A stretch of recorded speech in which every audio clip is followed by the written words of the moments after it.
이제 분개를 해서 보여드릴게요. 일단 전반적인 상황을 말씀드린 거예요. 두 개를 샀고 한 개를 팔았다. 네, 분개는 그냥 한 개 사서 한 개 판 걸로 하겠습니다. 개념은 설명했으니까.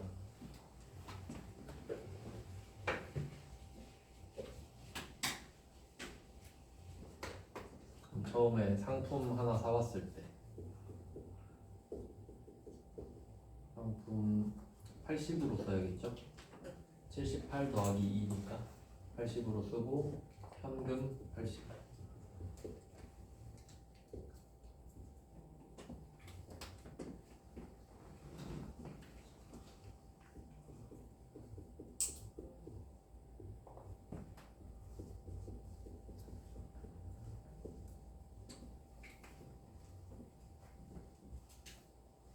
사왔을 때 그다음 하나 팔게요. 하나 사서 하나 팔기.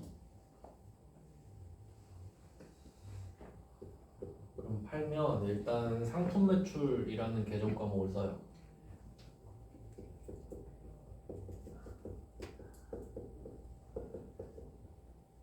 얘는 100원에 팔 거예요.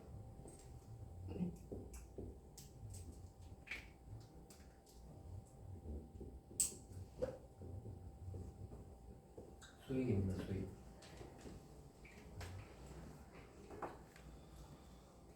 그리고 여기서 파생되는 게 뭐가 있는지 볼게요. 일단 현금 100을 받겠죠. 그럼 100에 팔았으니까 100 받는다.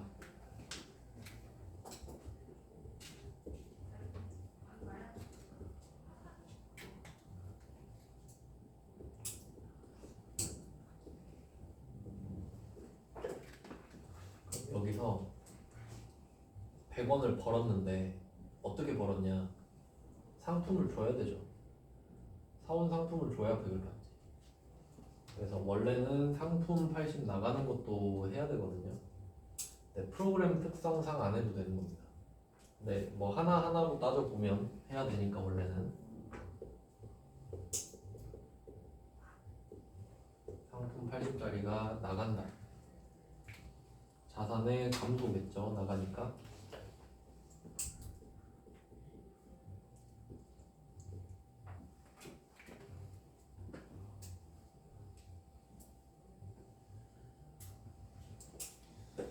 그러면 여기서 상품 80짜리가 나가면서 수익이 생긴 거죠. 80짜리를 줬으니까 100을 받을 수 있는 거잖아요. 그래서 이 자산의 감소가 수익의 발생을 야기한 거고. 그럼 수익이 생겼네요. 얘 나가서. 그럼 수익 생기면 비용을 말할 수 있죠. 뭐 얼마 썼니? 라고 하니까 80짜리를 줬잖아요. 그럼 80짜리가 없어졌으니까 비용도 80이지. 그래서 그때 그 비용 이름이 상품 매출 원가예요.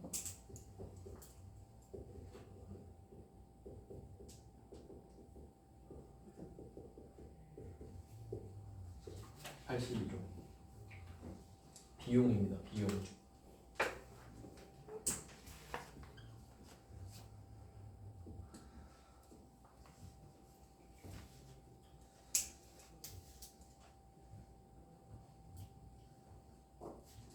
그럼 상품 80이 나가면서 수익 100을 벌어다 준 거잖아요. 그리고 이 자산이 80이 나갔으니까 곧 비용이 되는 거예요. 또 얘가 나가면서 100원을 벌게 해주고 나가면서 80원이 없어졌잖아요. 그리고 이 수익이랑 비용은 대응이 되는 거죠. 그래서 이 물건을 팔아서 100원을 벌었다. 80원을 썼다. 하나 팔아서 20 벌었다. 이렇게 바로 나와요. 그러니까 상품 자산 80 나가고 현금 100 들어왔잖아요. 그러니까 20이 남는 거지 계속 하나 팔 때마다. 그러니까 지금 100이 들어오긴 했지만 이 과정을 전체로 보면 이거 하나당 20 번다 이렇게 되는 거죠. 100이 아니라. 그래서 회계를 하는 겁니다. 수익 비용을 알려고. 이래서 이 매출원가가 상품 매출에 직접 대응하고 있잖아요. 그러니까 수익에 직접 대응하는 게 원칙이고 가장 대표적인 게 매출원가다. 예. 비용 언제 나오냐? 수익 있을 때. 이렇게 되는 거죠. 상품 매출이 상품 매출원가를 불러냈다.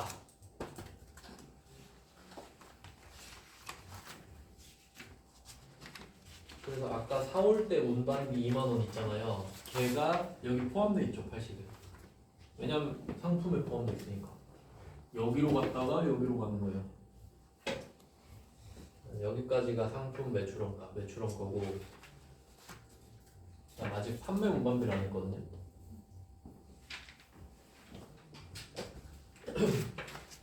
그럼 매입 운반비는 이름이 없어요. 이름이 없는 게 정상이죠? 왜냐면 자산에 붙어버리잖아요. 78 플러스 2. 그러니까 이름이 없어요. 금액만 높일 뿐이지. 그래서 일로 갔다가 일로 가서 없어지죠. 그러니까 얘는 안 팔리면 자산, 팔리면 비용이 되는 거예요. 매입 운반비는. 이게 중요하다고 했고. 그러니까 재고자산이 많다고 무조건 좋은 건 아닌 이유예요. 취득 부대 비용이 포함되어 있으니까. 그 사실을 아는 게 회계를 할 줄 아는 거지. 그러면 이번에는 물건을 팔 거거든요. 근데 이번에는 내가 물건을 팔 때 운반비를 내가 내줘요. 3만 원 들거든요. 여기에 붙여볼게요. 한 개 팔 때 지금 100 받았잖아요. 근데 이거 100 받으려고 내가 운반비 3을 써요. 현금으로 썼다 할게요. 현금 나가겠잖아요.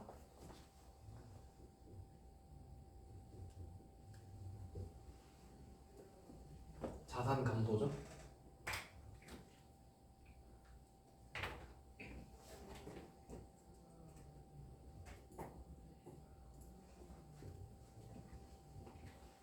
이건 안 어렵죠? 자산 현금 3만 원 나갔어요. 그러면 이거 뭘로 쓸 거냐 이거지. 차면 비용은 수익에 직접 대응하는 게 원칙이다 했죠? 지금 수익이 있죠? 100 확정됐잖아요. 얘가 확정이 되니까 물어보고 있지. 너 100 번을 얼마 썼어? 그러니까 저 80 썼는데요. 이게 말했죠. 근데 이거 파느라 운반비 내준다 그랬잖아요. 그럼 3만 원 더 쓴 거죠. 100만 원 벌려고 3만 원. 그러면 지금 수익이 100이고 비용이 83이 돼야 되죠. 그럼 이건 비용이죠. 판매 운반비는 비용이죠. 그럴 수밖에 없지. 판매 운반비는 판매가 정해졌으니까 운반비 내는 거 아니에요? 매입 운반비랑은 스탠스가 다르죠. 매입 운반비는 팔릴지 안 팔릴지 모르는 거고, 매출 운반비는 정해졌으니까 내는 거고. 그러니까 판매 운반비는 무조건 비용이에요. 무조건. 그래서 이름이 800번 운반비를 씁니다. 800번 운반비.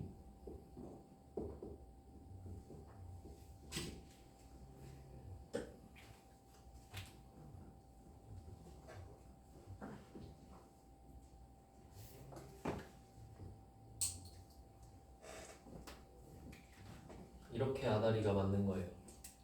상품 매출 100을 위해 80도 쓰고 3도 썼다.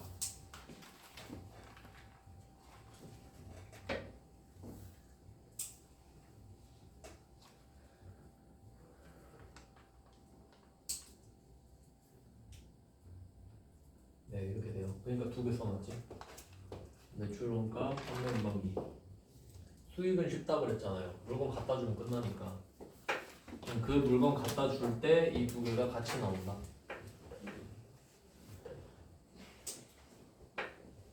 그래서 이걸로 이제 문제를 낼 수 있는 게 매입 운반비를 생각해 보죠. 그러면 우리가 매입할 수 있는 게 상품 원재료라고 했죠. 원재료 하나씩 적어볼게요. 원재료 운반비, 원재료 매입 운반비.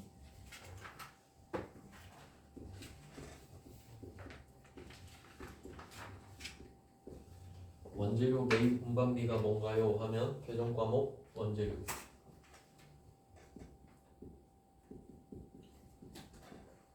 원재료라는 자산의 취득 부대 비용이니까.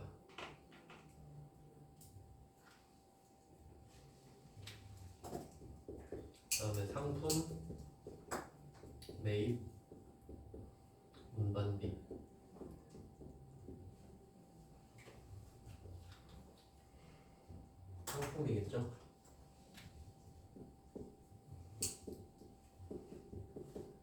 매입 운반비는 이름이 없습니다.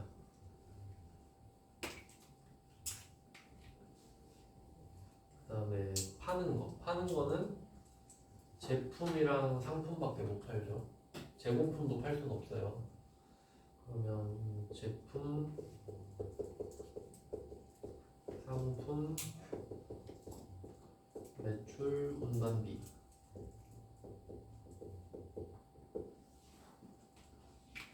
(800번) 운반비.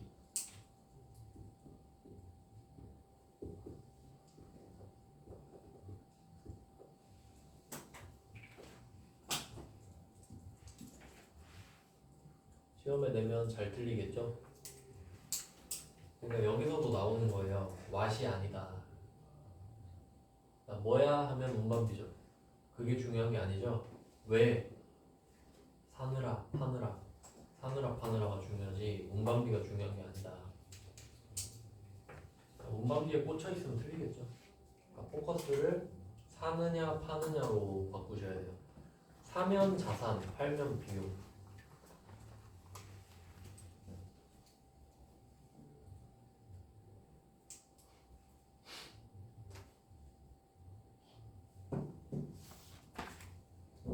이게 원칙입니다. 근데 뭐 삶을 살아가다 보면 원칙이 있는 경우가 많은데 근데 꼭 원칙대로 살 수 있는 경우가 많지도 않아요. 예외가 더 많고 그렇잖아요. 그러니까 원칙은 잘 없어요. 원칙이 있긴 있는데 이게 되는 게 잘 없어. 그래서 예외가 2개가 있거든요.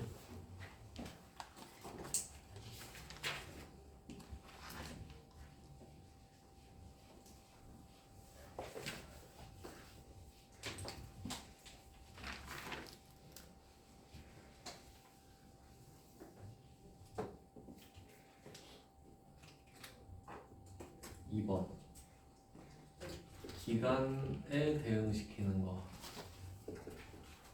기간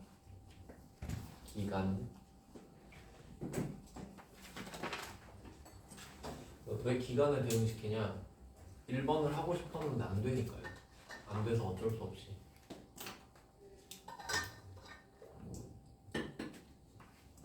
얘는 예시가 감가상각비가 있습니다.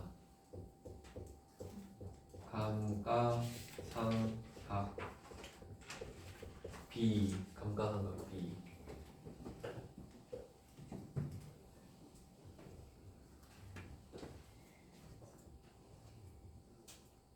감가상각. 요것도 일상에서 많이 쓰는 말입니다. 주로 차에 많이 씁니다. 예시를 들어볼게요. 예를 들어 제네시스 G80 한 8,000 얼마지? 한 8,000 한다 치면 새 차를 8,000에 주고 샀다고 할게요. 8,000 이거 3년 지나면 4,000 됩니다. 그런 걸 보고 감가를 쳐맞았다 그러죠.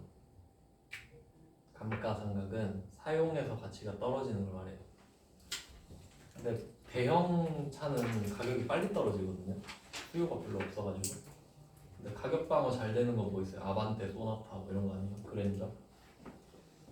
이런 게 감가를 쳐맞았다 그래요. 외제차도 감가 개 쳐맞죠. 10년 지나면 막 90% 빠져요. 그런 게 감가상각비예요. 그러면 그 일상에서 쓰는 감가상각은 그 시세를 말을 하는 거죠. 시가. 근데 회계에서 감가상각은 내가 샀던 금액이 기준이에요, 무조건. 거기서 더 높아질 수는 없어요. 그러니까 요새는 차 반도체 때문에 차가 안 나오잖아요. 그러니까 오히려 1년 된 차가 더 비싸요. 새 차가 1년 기다려야 되잖아요. 근데 중고차는 바로 오잖아. 그러면 걔는 시세가 역전돼 버리는 거죠. 근데 회계에선 그건 말이 안 돼. 내가 쓴 돈이 기준이니까 거기서 깎이기만 하지 더 오를 수는 없어요. 회계에서는. 내가 장부에 써놓은 금액을 기준으로 하잖아요. 그러니까 약간 의미가 다르긴 해요. 그러니까 회계에서는 정확하게 감가상각을 말할 때 사용해서 가치가 떨어진 걸 반영하는 거예요. 시세가 떨어진 걸 말하는 게 아니라. 약간 달라요. 약간 의미는 비슷하지만. 그럼 왜 이걸 하는지 한번 볼게요. 이거는 뭐 아반떼 하나 샀다고 할게요. 2천만 원 주고.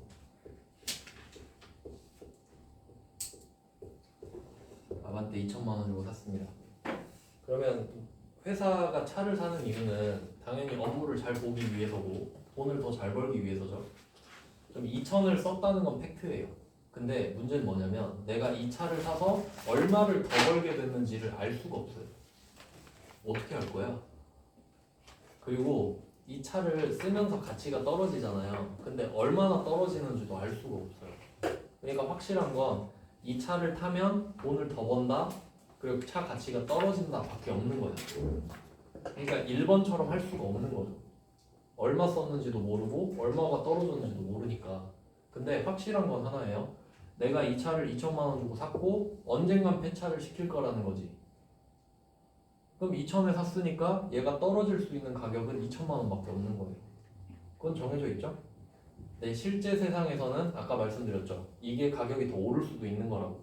물론 차가 오르는 건 거의 없지만, 근데 회계에서는 무조건 불가능하다. 내가 쓴 돈이 기준이니까. 그럼 어떻게 하기로 했냐면 이 차를 타면서 돈을 버는 것도 사실, 가치가 떨어지는 것도 사실이라고 했잖아요. 근데 알 수가 없죠? 그럼 그냥 대충 기간을 정해요. 보통 차는 5년 보거든요. 그냥 5로 나눕니다. 5로 나눠요 그냥. 왜냐면 차를 타면서 돈을 더 버는 건 맞잖아요. 그럼 그냥 그건 모른다 치고 비용은 잡아야 될 거 아니에요. 그래서 그걸 그냥 5로 나눠. 그럼 그냥 1년에 400씩 떨어지는 걸로 하자라고 해요. 왜냐면 언젠가 2천이 다 떨어지는 건 맞으니까. 10년 뒤든 20년 뒤든. 근데 그걸 그냥 압축시켜서 미리 난 땡겨버리겠다 이런 개념이에요. 그게 감가상각. 그러니까 얘는 1번이 안 되니까 기간으로 가는 겁니다. 뭐 그런 개념이에요. 뒤에서 따로 배우고요.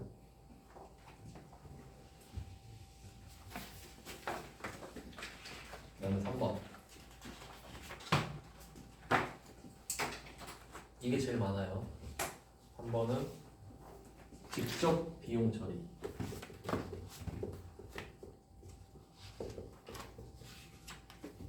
그래서 이 두 개가 예외라고 보면 돼요. 원칙 아니면 다 예외니까.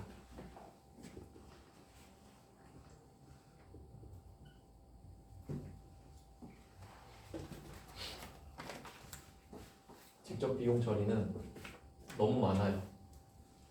예시를 쓰기가 좀 힘든데 대표적으로 급여. 직원들 월급 줄 때 쓰는 계정 과목이에요. 급여는.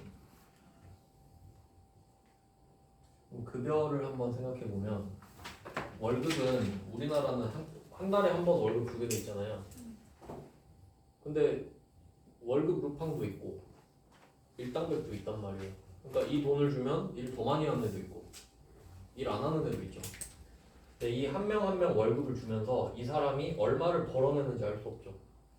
그러니까 수익을 몰라. 근데 월급날은 정해져 있죠. 그럼 그냥 그때그때 비용 처리해요. 그냥 어쩔 수 없으니까. 그리고 뭐 광고 선정비 이런 거 엄청 많습니다. 광고 선정비. 요새 그 마케팅 같은 거 그 유튜버, 인플루언서들한테 많이 광고 맡기잖아요. 우리 회사가 광고를 해야겠어. 그래서 유튜버한테 1,000만 원 주고 야 우리 거 광고 좀 해줘 했어요. 그럼 당연히 매출액이 올라요. 조금이라도. 근데 이 1,000만 원 써서 정확히 얼마 썼는지 어떻게 알아? 얼마 올랐는지 어떻게 알아요? 알 수 없죠? 그럼 그냥 비용 처리. 줬을 때 비용 처리. 그런 느낌이지. 그렇게 치면 출장도 똑같지 않아요? 출장이 여기교통비였죠.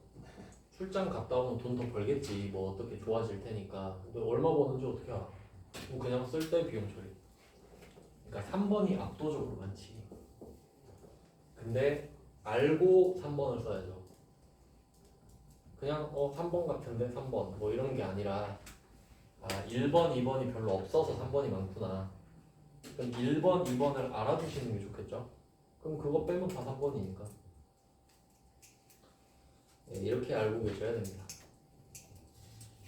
감으로 하는 게 아니에요. 원칙이라는 게 있으니까. 그래서 취득 부대 비용 개념을 설명하려고 지금까지 온 거예요. 하려면 제대로 해야죠. 자, 그러면 이제 문제를 풀어보겠습니다. 8페이지.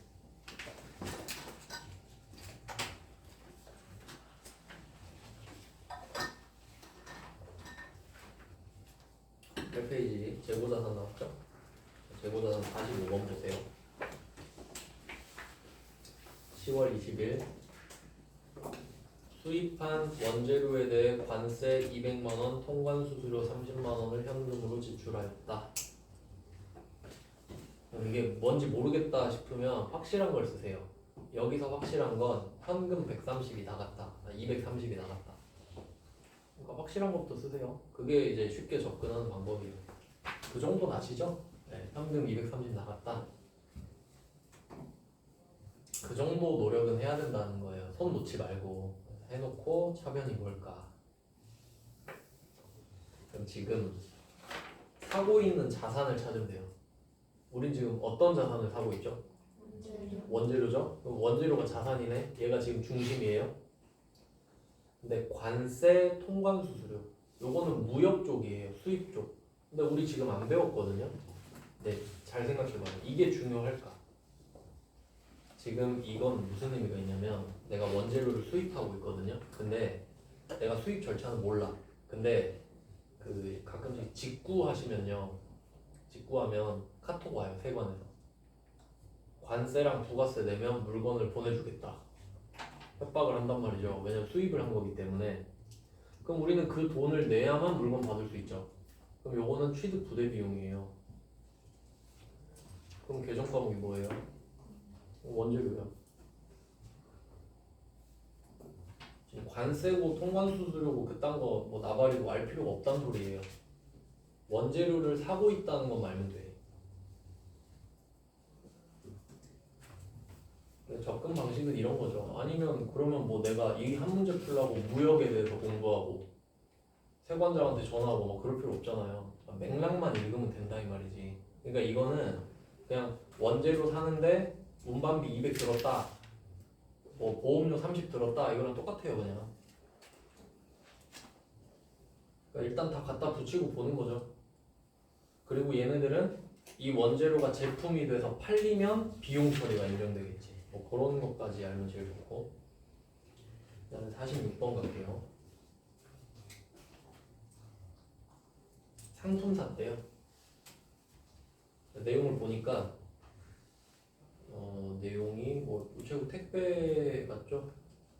택배비? 뭐 운반비 아닙니까? 상품을 샀잖아요. 상품이죠. 상품 430, 현금 430. 45랑 46 똑같아요. 똑같아 보여야 돼요. 그럼 지금 원재료랑 상품 있는데 이 두 개 말고 또 뭐 살 수 있을까요? 못 사요. 제품 못 사고 제공품 못 사고. 그러니까 두 개가 끝이에요. 그래서 이런 패턴이 나오면 그 안에 내용이 뭐가 됐든 간에 상관없죠. 그냥 원재료 자산인 거예요.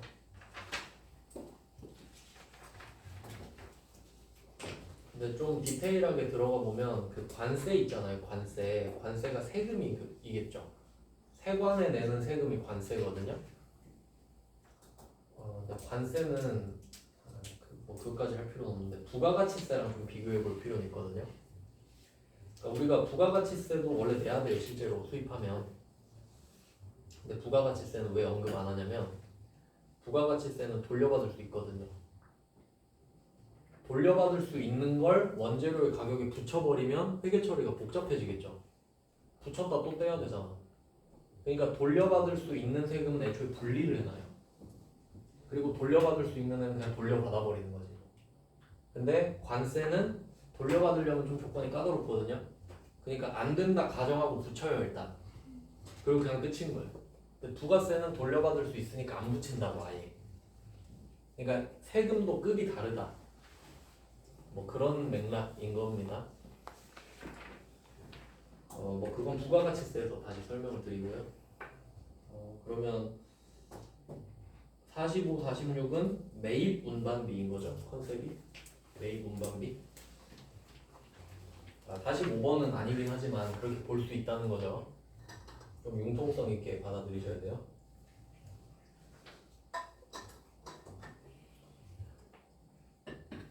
45랑 46이 똑같은 문제 맞죠?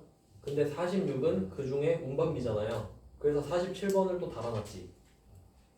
45, 46은 똑같고 46, 47은 반대예요.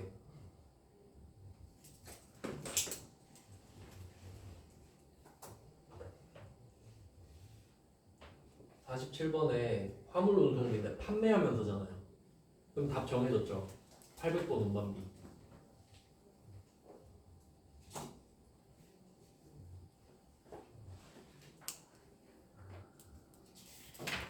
아시겠죠? 뭘 강조하는 건지. 그러니까 이게 원래는 이렇게 변태같이 알려줄 필요가 없어요. 전체적으로. 근데 결과적으로 보니까 시험에 이런 걸 낸단 말이에요. 살 때 운반비, 팔 때 운반비를 내버린단 말이에요. 물론 외울 수도 있지. 근데 언젠간 궁금할 거 아니에요. 그래서 그냥 제대로 하는 거예요, 그냥. 어차피 요새 이런 식으로 문제를 내요. 그러니까 아까 그 비용 잡는 거 3개, 그거랑 취득 부대 비용도 연결돼 있고, 그러니까 복합적으로 연결돼 있으니까 잘 알아두시면 좋죠. 그래서 47번에서 하나의 주제가 끝납니다. 그러니까 전체적으로 봤을 때 취득 부대 비용 정도로 정리를 할게요. 주제를 잡을 때. 첫 번째 주제가 끝난 거예요. 재고자산 내에서. 그 다음에 이제 48번부터는 다른 주제인 거죠. 그러니까. 그러면 48번 문제로 넘어가 보겠습니다. 48번 문제. 2월 15일 당사에서 제조한 제품 원가 150, 시가 200을 경기도에 기부하였다. 금액 2개 나오네요. 그럼 원가 150 이게 뭔지 생각해 볼게요. 지금 이야기하는 게 제품입니다. 제품은 내가 제조한 물건. 그럼 옆에 원가가 써있던 소리는 이 제품을 얻었을 때 얻으면서 150을 썼던 소리거든요. 근데 제품은 제조해야 되죠. 그러니까 얘는 제조 원가예요. 제품의 원가는 제조 원가예요. 만약에 상품의 원가 이렇게 써 있으면 매입 원가겠지. 상품은 살 수밖에 없으니까 뭐 그런 느낌이에요. 그 다음에 시가. 시가는 공정가치거든요. 그러니까 이거는 그겁니다. 희망 소비자 가격. 200에 팔고 싶다. 내가 이걸 만드느라 150을 썼는데 200에 팔고 싶다. 근데 팔아야 200이죠? 안 팔면 뭐 아무것도 아니지. 근데 이걸 기부했지 않습니까? 그러면 이걸 어떻게 생각할지. 그럼 우리가 이 제품을 얻을 때 쓴 돈이 150이죠. 근데 내가 이걸 준단 말이에요. 물론 일상생활에서는 이거 제가 200에 파는 건데 드릴게요 이러겠지. 근데 회계에는 취득한 금액이 기준이 되거든요. 그러니까 나는 이걸 얻느라 150만 원을 쓴 거예요. 그러니까 현금 150을 버리고 제품 150을 얻었다라는 겁니다. 근데 이 제품을 주는 거야. 그럼 150 주는 거죠. 200 주는 게 아니에요. 안 그러면 회계가 안 맞아버려 장부가. 150이 들어왔는데 200이 나가? 말이 안 되죠. 그러니까 200을 왜 알려줬는지 아시겠죠? 틀리라고. 200은 X표 치시면 됩니다. 안 팔았으니까 시가가 무슨 소용이야? 팔면 소용 있겠지. 이거를 팔았을 때랑 줬을 때랑 비교해 볼게요.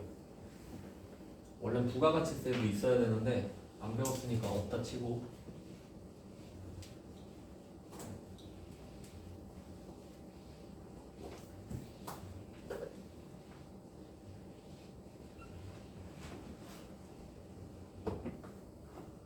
팔았을 때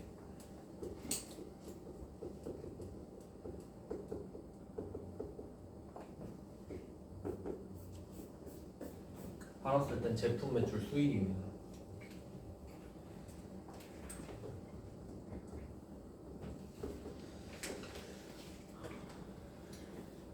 현금 받았다고 할게요. 현금 200.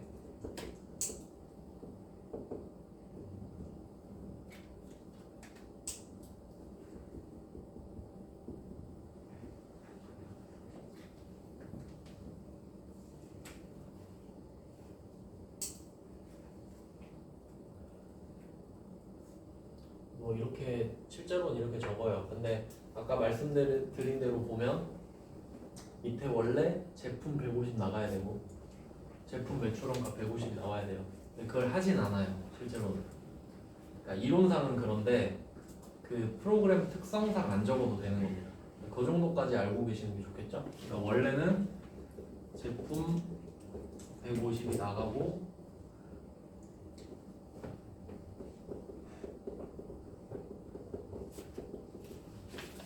제품 매출원가 150 이렇게 같이 나가줘야 돼요.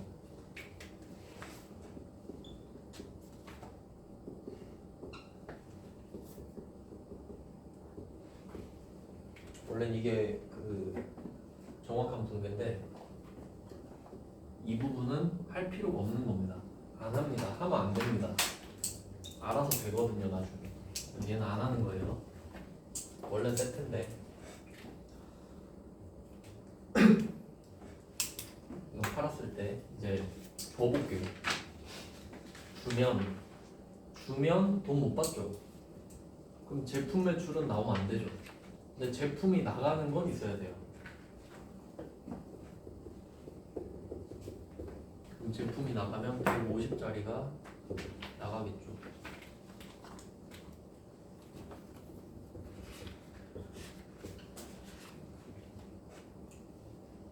주니까 돈을 받을 수는 없거든요.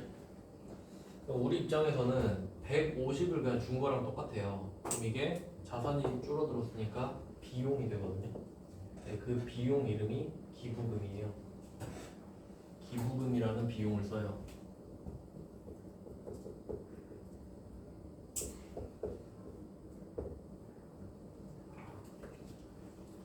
기부금은 비용인데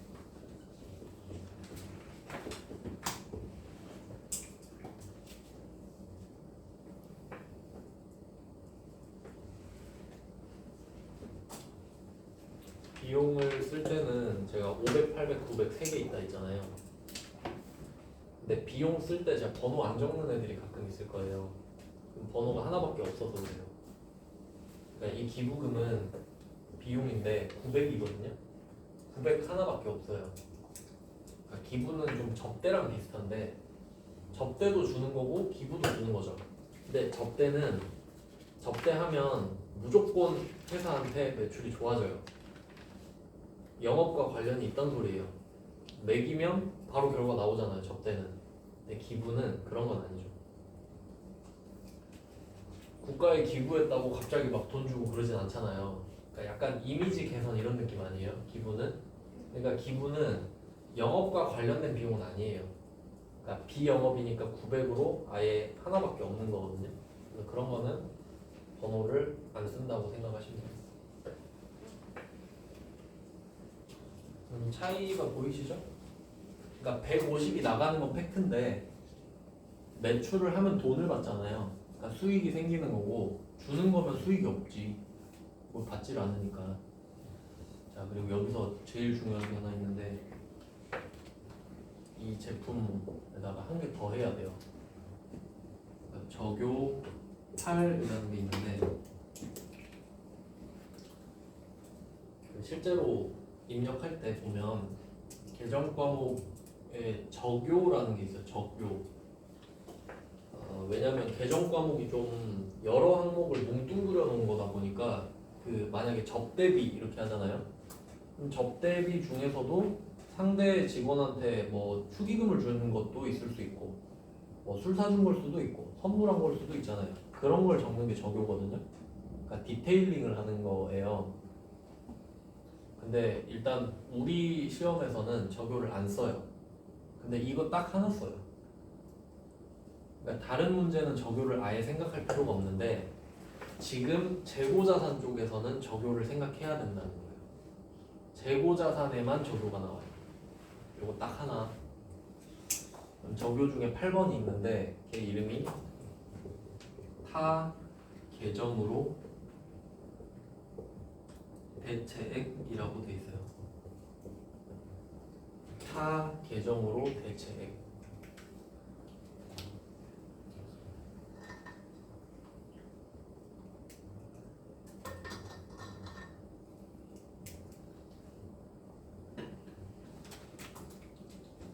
뜻인지 알아야겠죠? 이것도 많이 틀리는데 이거 왜 많이 틀리냐면 빼먹어서 써야 되는데 안 써도 틀리는 거죠. 그럼 이유가 뭐냐? 모르니까 틀렸지. 그러니까 그걸 제대로 알아야 되거든요. 잘 모르는 경우가 되게 많더라고요. 공부하신 분들도. 그럼 이 저격 8은 재고자산에서만 나와요. 그러니까 전제가 재고자산.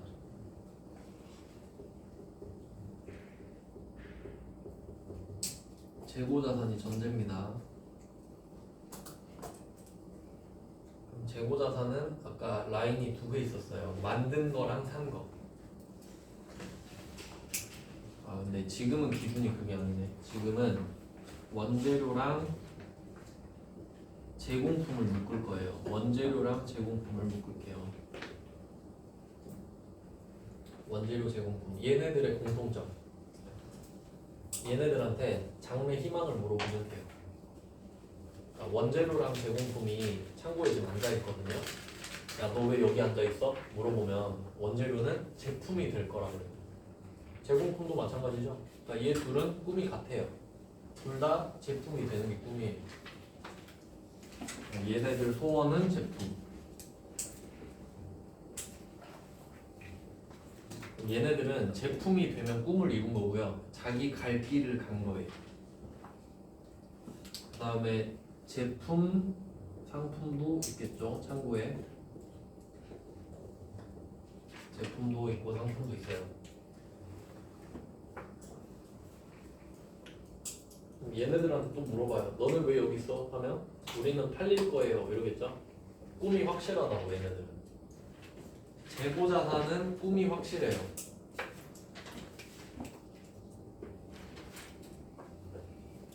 그러면 제품이랑 상품은 팔려서 없어지면 자기 꿈을 이룬 겁니다.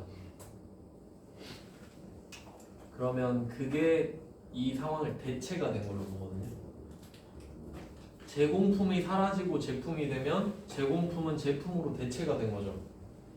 잘 된 거죠. 근데 만약에 원재료를 기부해 버렸어. 원재료는 꿈이 제품이죠. 기부해 버렸어요. 꿈을 못 이뤘죠. 슬프잖아요. 타 계정이 돼 버렸잖아요. 이 원재료는 제품이 되고 싶었거든요. 원재료가 사라지면서 제품이 되고 싶었어. 근데 원재료가 사라지면서 기부금이 돼 버렸죠. 그러면 타 계정이 됐잖아요. 그러니까 꿈을 못 이뤘다 이 말이에요. 그러니까 이 상황 이외에는 저급할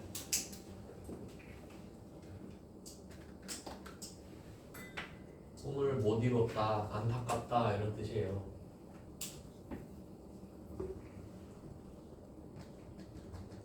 그럼 지금 제품을 기부했죠. 이러려고 제품 만들었나? 아니죠. 근데 할 수는 있죠. 그럼 저격팔 쓰면 된다.